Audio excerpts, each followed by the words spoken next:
What is poppin' YouTube? Back again with another video. Today we are talking about the 102 and who you should be taking between Bryce Young, Anthony Richardson, and CJ Stroud. This was actually given to me by one of the YouTube subscribers, so please hit that like button, hit that subscribe button. It helps me out a ton.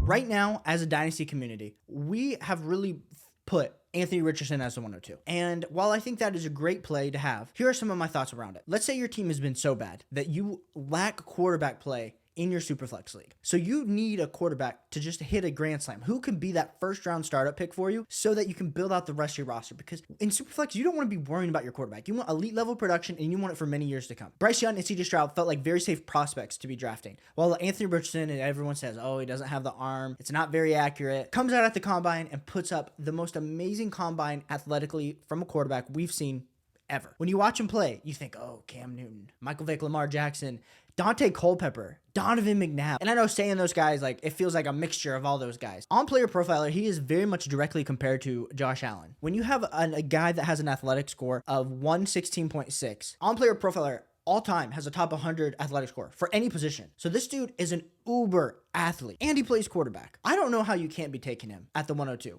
personally, because this is my thing. If you are shooting for the sky and your dynasty team is rebuilding and you need assets, hopefully you have your 24 first, because yes, maybe Anthony Richardson will not be getting off to the same start as Bryce Young or CJ Stroud, just based on the offense, and maybe he has a little bit more to learn because he wasn't playing in the type of pro-style offenses that Ohio State and Alabama were putting together on the field. But pairing Anthony Richardson with Shane Steichen, I think Anthony Richardson having a whole year under his belt in the Shane Steichen offense will be impressive. Now, if you come to me and you say, hey, Caleb, I have the 102 because I traded for it. I need just a very solid QB2, and I'm not looking for elite level upside because I really need to win this year, then I don't necessarily feel like Anthony Richardson might be the answer. Now, I know we are supposed to be drafting for talent, but I think it is a very close call between Bryce Young and Anthony Richardson. I think Bryce Young does give you that mobility, he's not necessarily a Konami code quarterback. I know a lot of people like to say Kyler Murray. They throw it out because of the size comparison. He's not Kyler Murray. He does have enough scrambling ability, and with the way the NFL protects the quarterbacks, I'm not necessarily worried about Bryce Young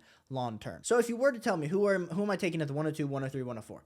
I would be taking Anthony Richardson 102. I'm still taking that high upside shot because especially if I have the 102 and I didn't trade for it, I need that high upside swing. 103, I'm taking Bryce Young. And then 104, I'm taking CJ Stroud. Listen to me. If you're at the 104, do not feel like you have to trade up to the 102 or 103. I think these tiers are super tight. After watching CJ Stroud as a Buckeye fan for the whole season, CJ Stroud, I know the S2 score wasn't great and the rumors of how bad it wasn't great. If you watch the way that he has elite level ball placement, the last player that I've seen coming out of college that could throw the rock like this was Joe Burrow. And so having an elite level arm like CJ Stroud does have, it might not be the strongest, but it's the most accurate I've seen since Joe Burrow. I think him on the Houston Texans is going to be great. Now, they don't have any weapons around him, so that is kind of why I bump up Bryce Young. He's got a little bit more mobility. We'll bump Bryce Young up, and then, of course, Anthony Richardson with the what is Anthony Richardson take. If 3 years down the line, CJ Stroud has been a perennial QB 10 to QB 12 points per game basis every season, that would not surprise me at all. The thing is, Dak Prescott at his height was being drafted at the 108 in Superflex leagues. Now he's around the 2-4. So I think that is kind of the space that CJ Stroud will live in as long as he does have a productive NFL career. As we need to remember, though, year after year,